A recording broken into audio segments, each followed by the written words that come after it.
Biologicals are substances, agents, or medicines that are derived from living organisms like plants, animals, and microorganisms and contain component from living organisms.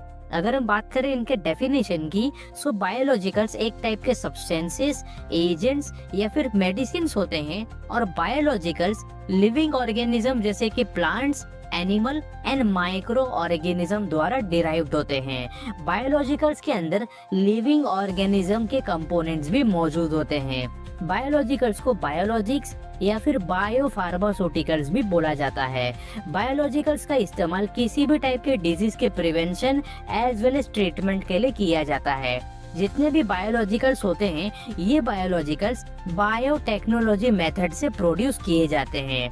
अगर हम बात करें इनके famous example की, तो biologicals के famous example है कोविड-19 vaccine, polio vaccine and insulin. ये तीनों के तीनों सब्सटेंस के अंदर लिविंग ऑर्गेनिज्म के कंपोनेंट प्रेजेंट होते हैं। सो ये तो था डेफिनेशन एंड छोटा सा इंट्रोडक्शन अबाउट बायोलॉजिकल्स। होप आपको अच्छे तरीके से समझ गया होगा। इसके बाद हम टाइप्स ऑफ बायोलॉजिकल एजेंट्स के बारे में समझ लेते हैं। अगर हम बात करें इसके टाइप्स की, so biological agents 7 main part में क्लासिफाई होते हैं। सबसे पहला है मोनोक्लोनल एंटीबॉडीज। इसके एग्जाम्पल है रिटुक्सीमैब एंड ट्रास्टुजुमैब।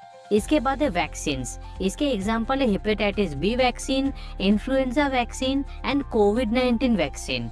इसके बाद है साइटोकाइंस एंड ग्रोथ फैक्टर्स। इसके एग्जाम्पल है interferons, granulocyte colony stimulating factor. इसके बाद है जीन थेरेपी। जीन थेरेपी के एग्जाम्पल है लक्सर्ना एंड जोलेंज्मा।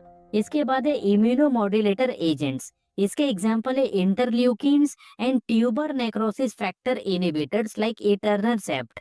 इसके बाद है एंजाइम रिप्लेसमेंट थेरेपी। इसके एग्जाम्पल है इमिग्लूसेरेस एंड अल्ग्लूसेरेस। लास्ट है ब्लड प्रोडक्ट्स। इसके एग्जाम्पल है प्लाज्मा एंड क्रायोप्रेसिपिटेट। सबसे पहला है कैंसर ट्रीटमेंट।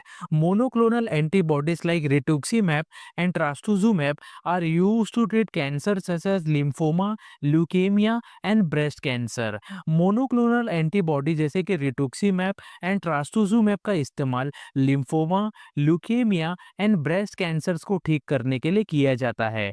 इसके बाद है इन्फेक्शियस डिजीजेस। वैक्सीन लाइक कोविड-19 vaccine, hepatitis B vaccine, measles vaccine and polio vaccines are used in the treatment of infections. Vaccine जैसे कि कोविड-19 vaccines, hepatitis B vaccines, measles vaccines and polio vaccines का इस्तेमाल किसी भी टाइप के infectious disease को ठीक करने के लिए किया जाता है। इसके बाद है autoimmune diseases. Biologics like etanercept and adalimumab treat autoimmune diseases like rheumatoid arthritis. Biologic जैसे कि एटर्नरसेप्ट एंड एडेलिम्यूमैब का इस्तेमाल ऑटो इम्यून डिजीज जैसे कि रूमेटॉइड अर्थराइटिस को ठीक करने के लिए किया जाता है। इसके बाद है inflammatory diseases. Infliximab helps to reduce inflammation in diseases like Crohn's disease, ulcerative colitis and psoriasis. Infliximab का इस्तेमाल Crohn's disease, ulcerative colitis and psoriasis disease के अंदर जो इन्फ्लामेशन हो जाते हैं, इन इन्फ्लामेशन को ठीक करने के लिए किया जाता है। इसके बाद है neurological disorders. Natalizumab is used for multiple sclerosis and Zolgensma is a gene therapy for spinal muscular atrophy. Natalizumab का इस्तेमाल मल्टीपल स्क्लेरोसिस को ठीक करने के लिए किया जाता है एंड जोलेज्मा जो कि एक जीन थेरेपी होता है, इनका इस्तेमाल स्पाइनल मस्कुलर एट्रोफी को ठीक करने के लिए किया जाता है। नेक्स्ट है genetic disorders. Imiglucerase is used to treat genetic disorders like haemophilia and Gaucher's disease. Imiglucerase का इस्तेमाल जेनेटिक डिसऑर्डर जैसे कि हीमोफीलिया एंड गाउशर डिजीज को ठीक करने के लिए किया जाता है। इसके बाद है ब्लड डिसऑर्डर्स।